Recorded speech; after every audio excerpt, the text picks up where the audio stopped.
right, good afternoon, everybody. Have a seat. Well, 5 years ago today, we were in some of the darkest days of one of the worst economic crises in our history. Financial catastrophe on Wall Street was rapidly fueling a punishing recession on Main Street. We were looking over the horizon and seeing the potential for a Great Depression, not merely a Great Recession. And so we prepared steps to rescue our economy and put people back to work. But one of our top priorities was also to make sure that a crisis like this never happened again. And the result was historic Wall Street reform that put in place smarter, tougher, common-sense rules of the road to protect consumers and to end taxpayer-funded bailouts once and for all. Now, 5 years later, our economy is growing. Our businesses are creating jobs. Our markets have hit record highs, and there's no doubt our financial system is more stable.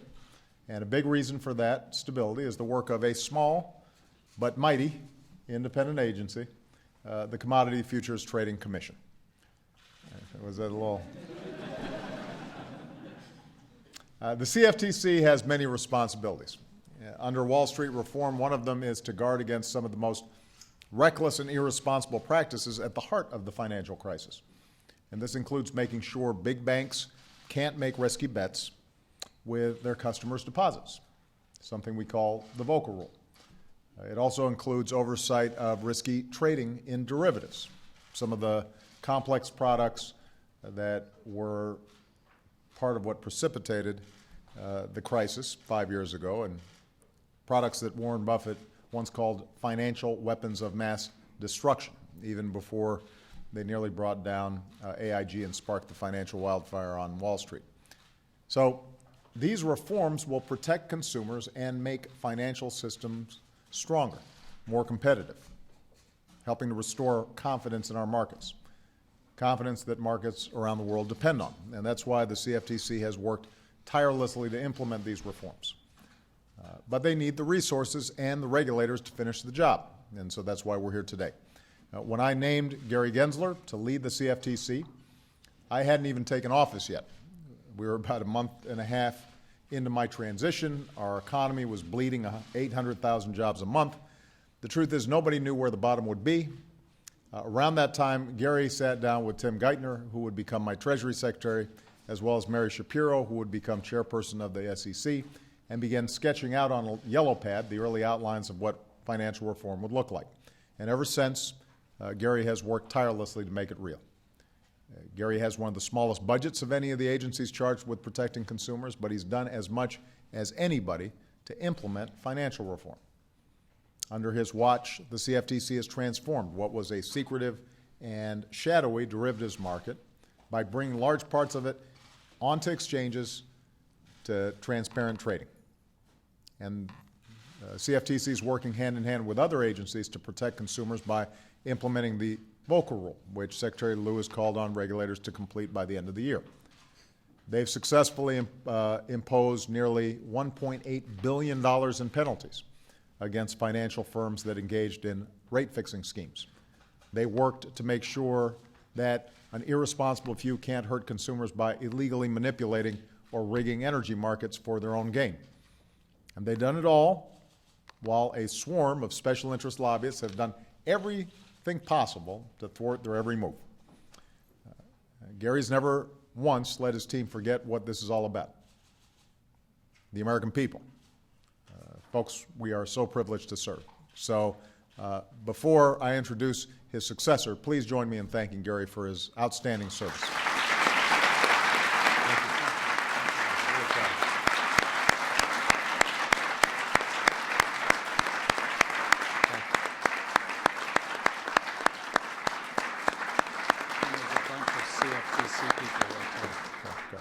Gary, as always a team player, says also a whole bunch of CFTC people are here. We want to congratulate you. My working assumption is a bunch of them will be here even after Tim goes and does whatever he does next. because the next person who's going to be taken over is going to need a whole bunch of outstanding, experienced regulators, some of whom are in this room. The man I've chosen to succeed Gary at the CFTC is Timothy Massad. And for the past few years, Tim has been charged with, let's face it, the thankless task of winding down a program that no one ever particularly liked, the Troubled Asset Relief Program, also known as TARP.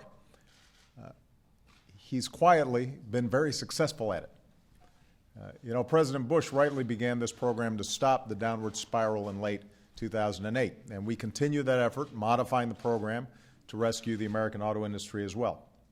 Now, under Tim's watch, not only have the banks that benefited from TARP repaid nearly every single dollar, but he's secured a positive return of nearly $30 billion to the American taxpayer.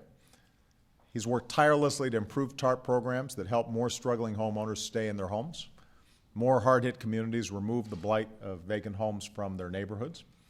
At the Treasury Department, he's launched new online tools that allow American consumers to track where the funds went and what, when they were repaid. And that's a commitment to transparency and openness that I know that he wants to continue at the CFTC. Tim started at Treasury as the right-hand man to his predecessor, Herb Allison, who passed away earlier this year and was an outstanding CEO as well as public servant, and whose work guiding our financial stability reforms we honor today.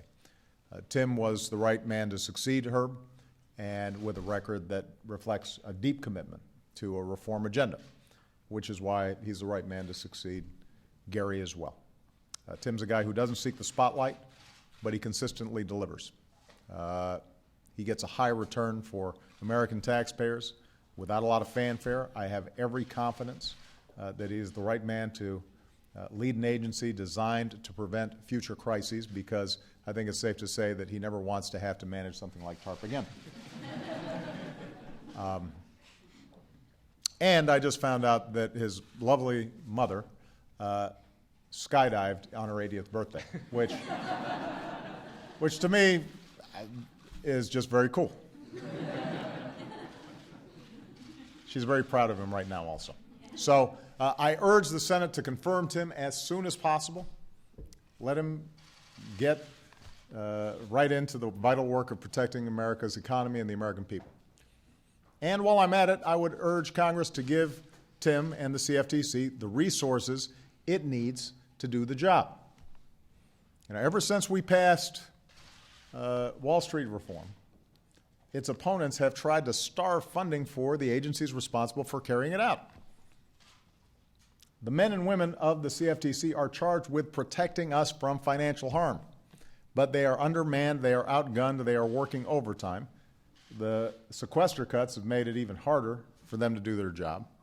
They've lost 5% of their team this year. Recently, Gary announced that some have to drop some open enforcement cases because Congress won't allow them the resources required to do their jobs and complete these cases. Now, this is like not having enough cops on the beat, not having enough prosecutors to prosecute crimes. This makes us safer. It makes our financial system work better. And it's foolish for us not to adequately resource it.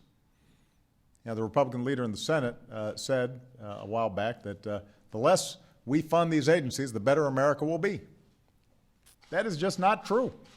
We know that's not true. We've got the scars to prove it, given what happened in 2007, 2008.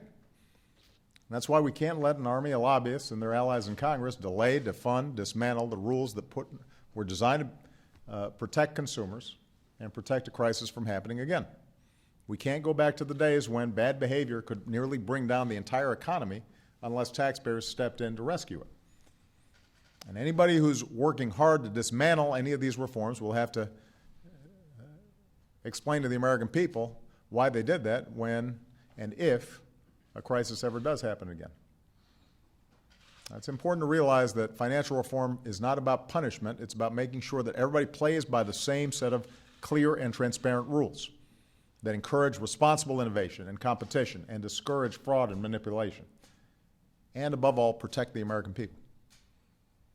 And these regulations can work when people allow it to work. So let me just give you one example. One of the things we did was pass a credit card bill of rights that imposed a new standard of fairness, transparency, and accountability on credit card companies. And that means a simpler bill with no more hidden fees, no more shifting deadlines or sudden changes of terms or any time, any reason rate hikes. That wasn't designed to punish credit card companies. They provide a valuable service. They deserve to turn a profit. A recent study by independent economists showed that these new protections are saving consumers more than $20 billion a year. Now, the men and women who work for agencies like the CFTC, charged with financial reform and consumer protection, this is the work that they do: save consumers money and prevent systemic risk from happening again. They've exposed deceptive mortgage schemes, abusive debt collection practices that prey on Americans who were hit hard by the recession. They've partnered with states to secure a $50 billion settlement for 600,000 homeowners who were targeted by some of these mortgage schemes. The new consumer watchdog agency we set up is working to empower students and veterans and families with the straightforward information they need to make sound financial choices like buying a home or paying for college. And so far, it's secured more than $700 million in refunds for nearly 8 million hardworking American consumers who were abused by unfair or abusive practices. So that's what financial reform is all about. That's what a well-functioning CFTC is all about.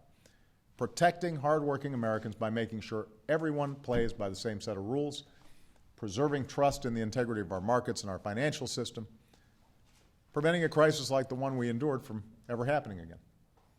And we've come too far, and the American people have sacrificed too much to go back to the old days.